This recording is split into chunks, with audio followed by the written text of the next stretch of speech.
Hi, welcome to Cobb County Extension Network.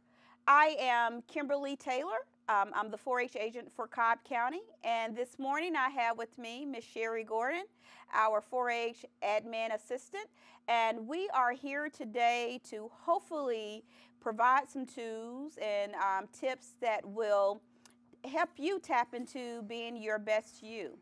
So I want to first welcome Miss Sherry. Thank you for coming along, and thank you for assisting me this morning with this session. It's my pleasure. Well, good. So Miss Sherry, you have a few questions to start off. Yes, one of the questions I have is to ask you, Miss Kim, what made you decide to, tap into the social and emotional well-being for our 4-Hers?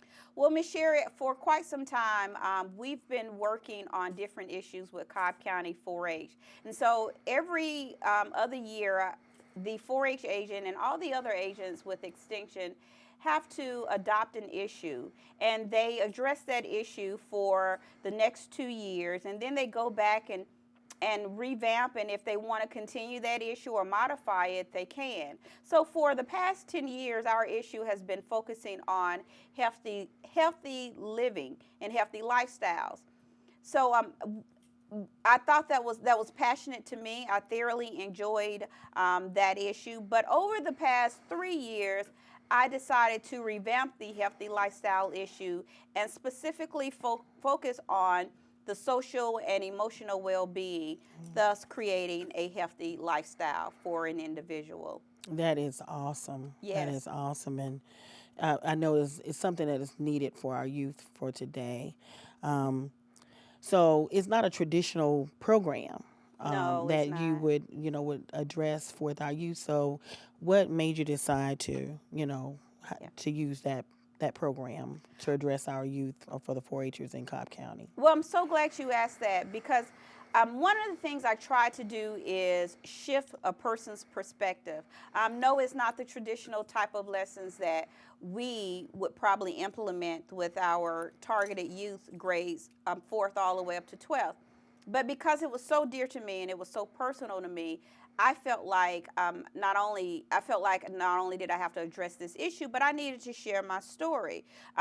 It's For 22 years, I've been I was diagnosed with alopecia, and for so long, I was camouflaging my baldness and dealing with some insecurities and things that no one knew because I'm always this uplifting, inspiring, encouraging person that my 4-Hers know, my staff knows, and people in the community know.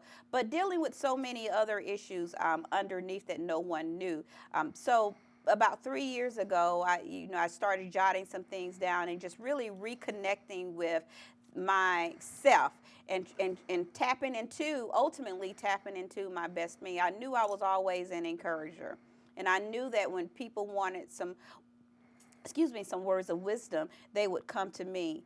But I didn't know how much that would truly benefit a person until I revealed my baldness and shared the story of me living with alopecia for over 20 years. And for me, once I found out that other people were dealing with this same issue in alopecia, I'm not sick. I'm just beautifully bald, as I tell people.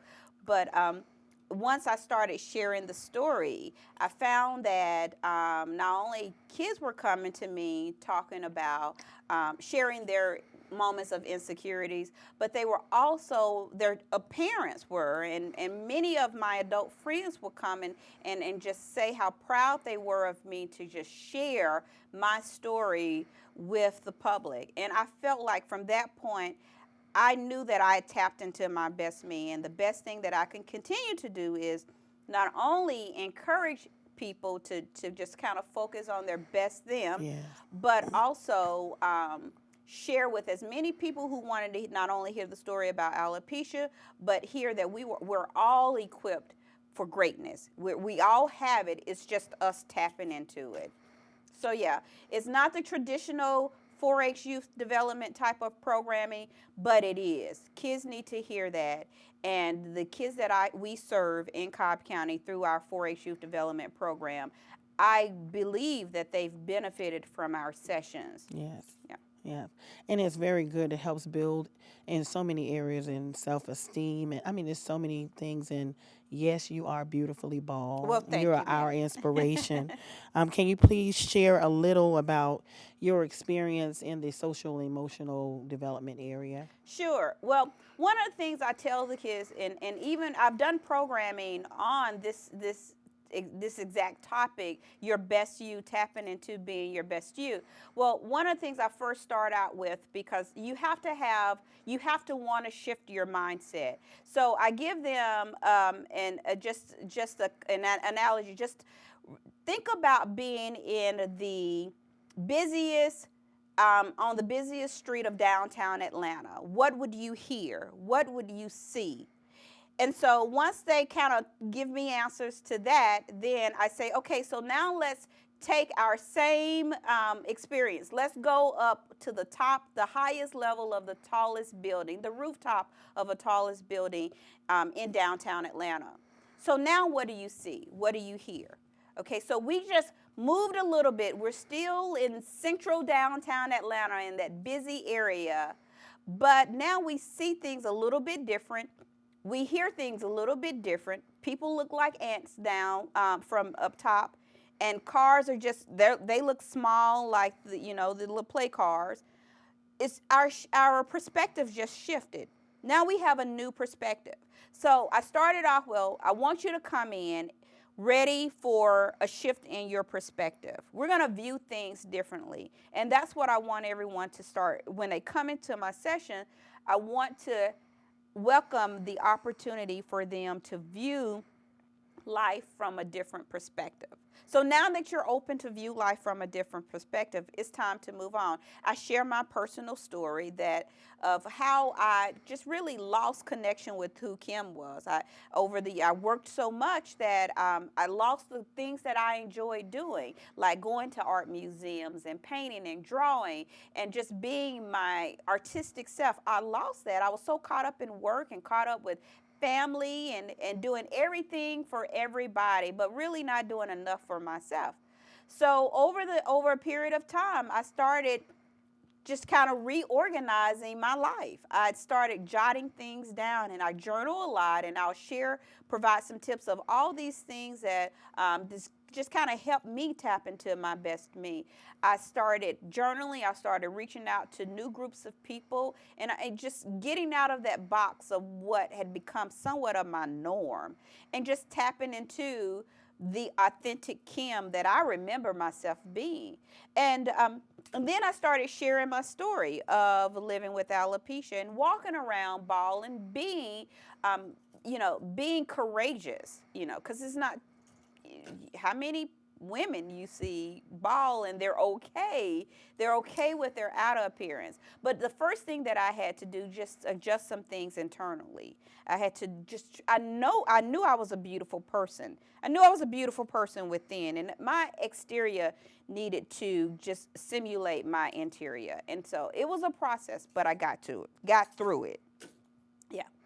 So some things that I want to share with you and our listening audience today is just, again, we're getting ready to shift our perspective and view our life in a different way. But you have to be open to it. So here's some pictures of me. This was a picture of me then, and I was speaking at our 4-H Youth Development Gala fundraiser. And that was about 3 years ago. And the next picture is with me and my beautiful husband, my handsome husband rather. And we were at a wedding.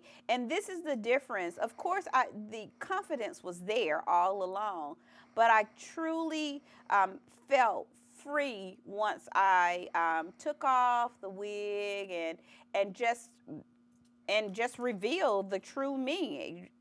I truly feel free at this point now. So, Miss Sherry and our listening audience, I do want to provide some tips and a few exercises that will hopefully assist you in tapping into your best you.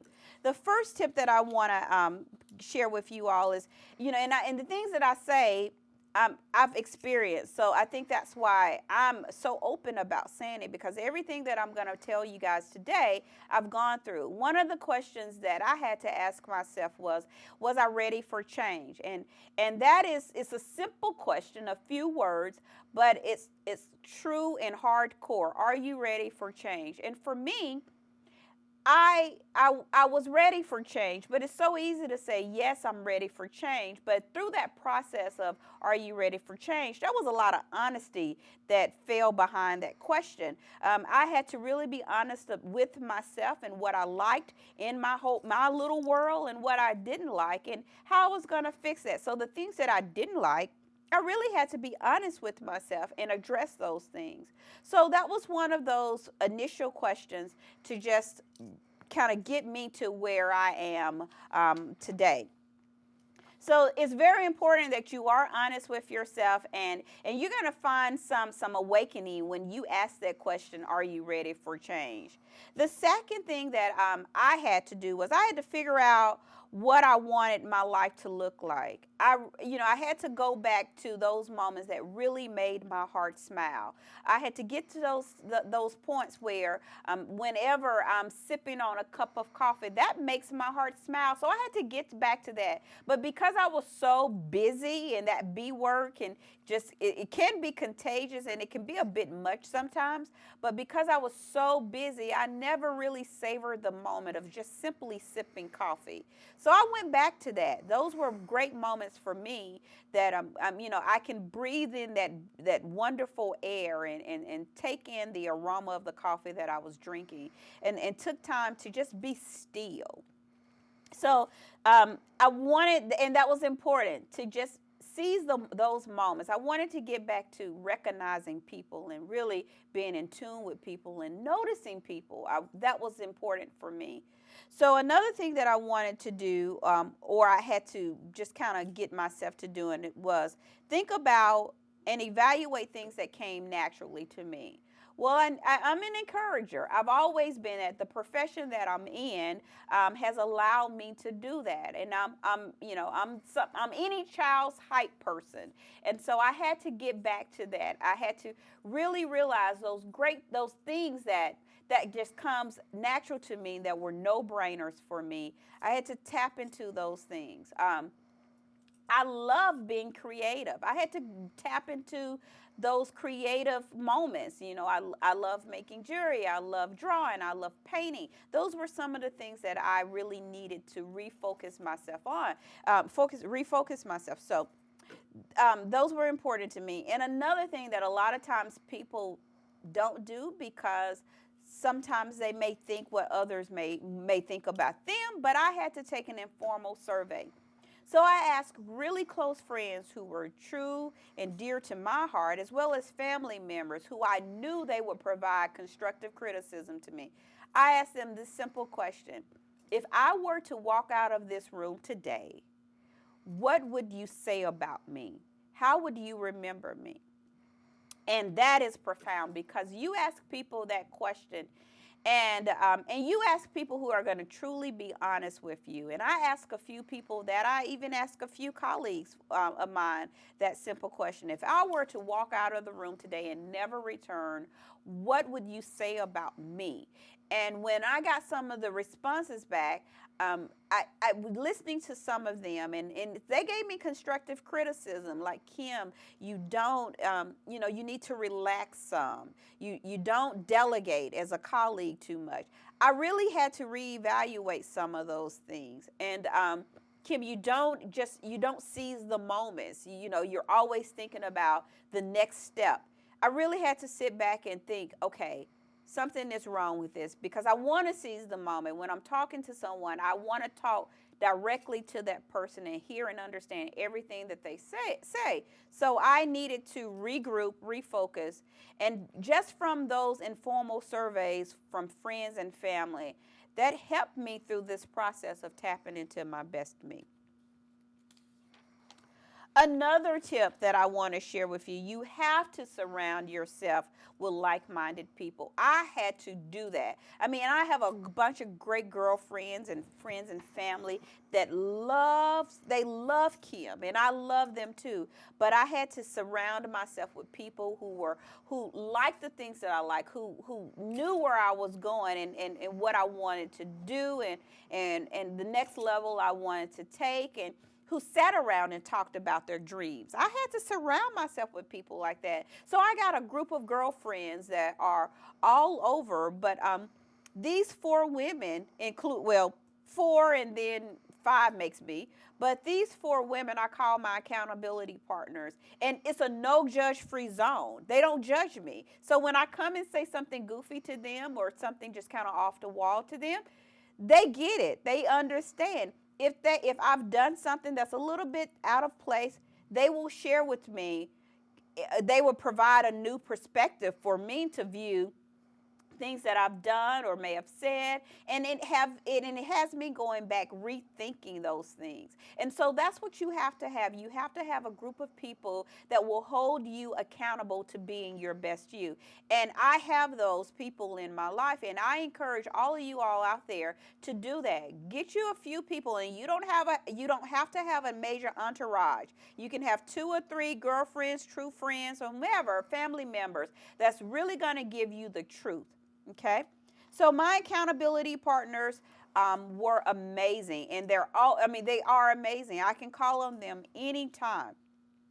Surround yourself with positive words and images, music, and people. Now, my colleagues can tell you that in my office, I have encouraging words all over my office. I have to do that. So if I don't have anybody in my ear whispering those great, encouraging, empowering words, I have a whole wall that I can look to and just uplift myself. I have plaques around my office.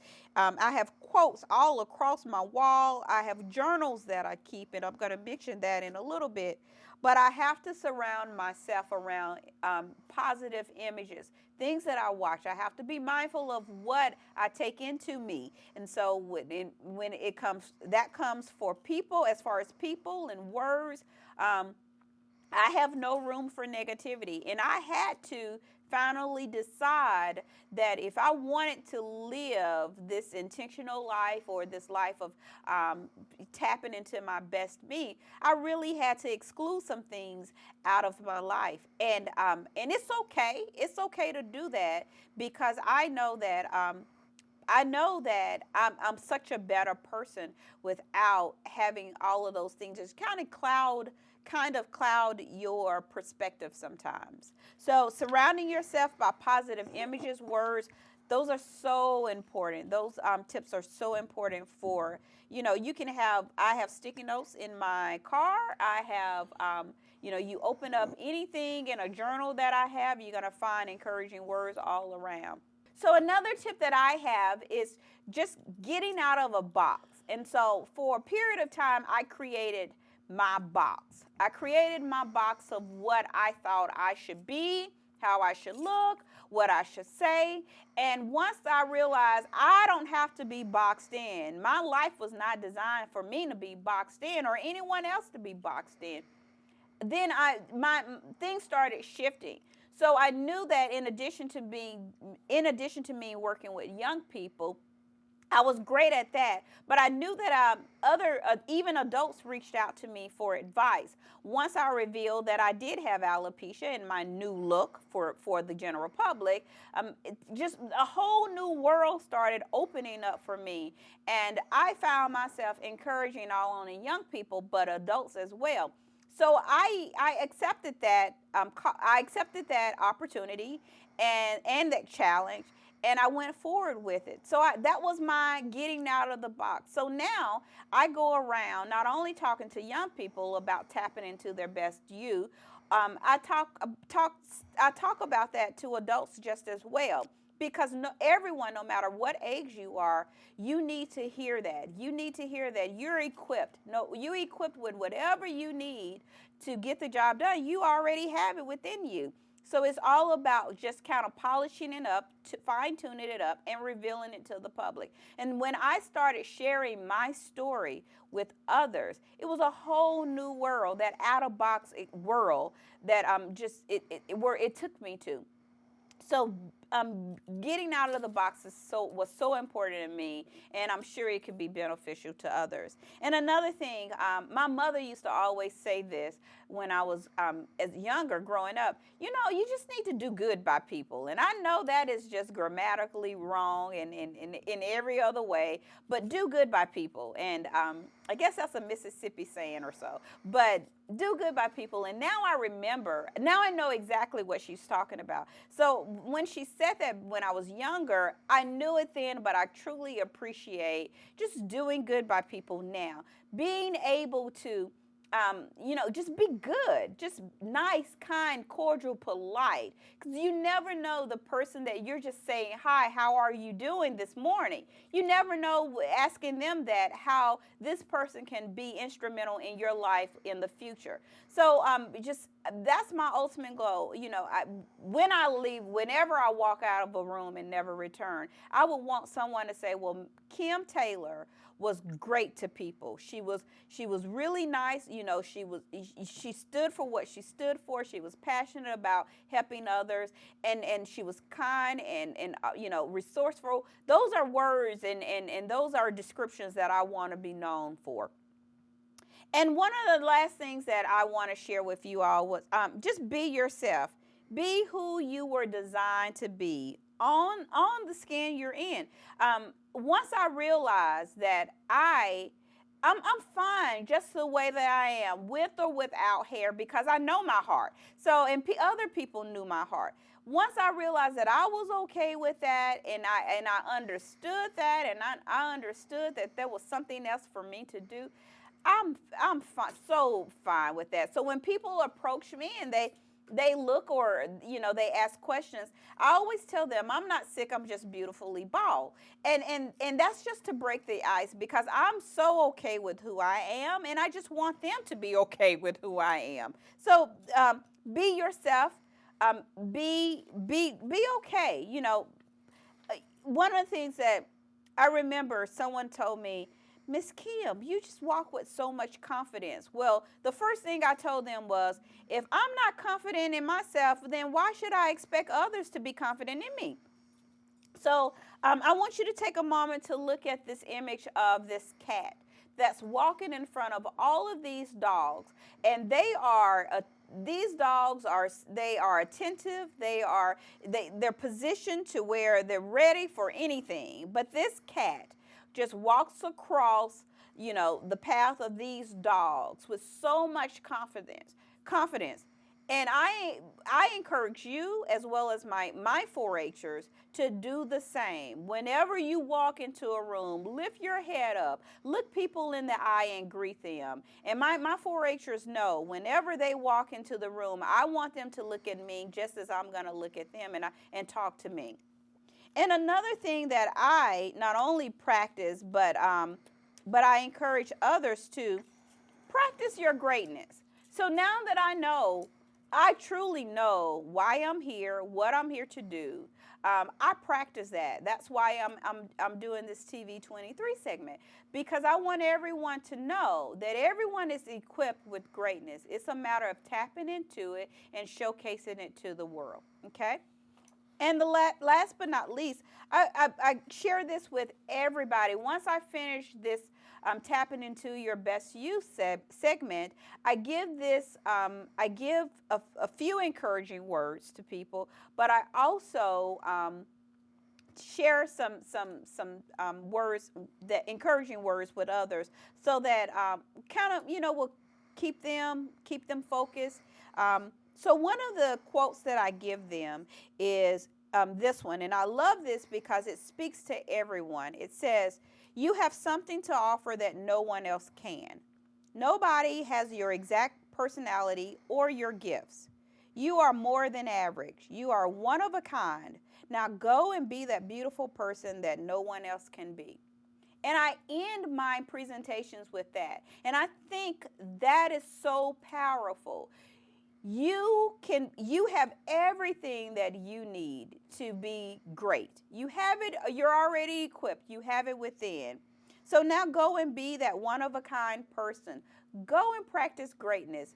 Be that person that you were called to be. Be that person that everyone looks for you to be. Well, Miss Sherry, I hope I've given you as well as the audience enough tips to just kind of get you started off on being or tapping into being the best you.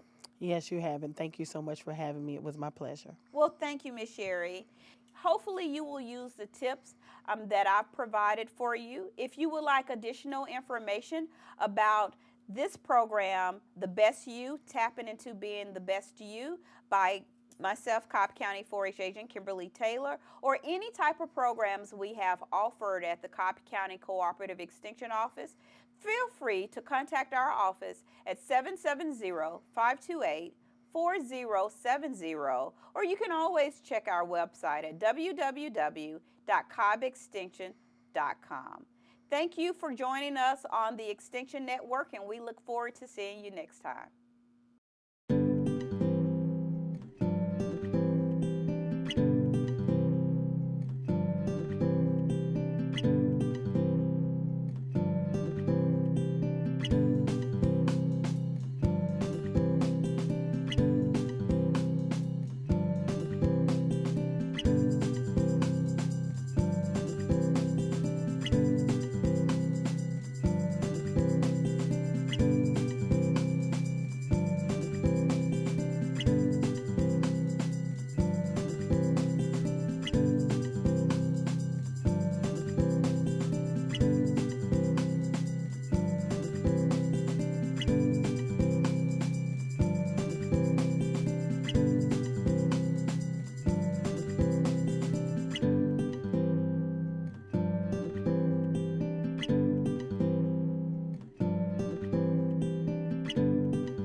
The average text takes your eyes off the road for nearly 5 seconds.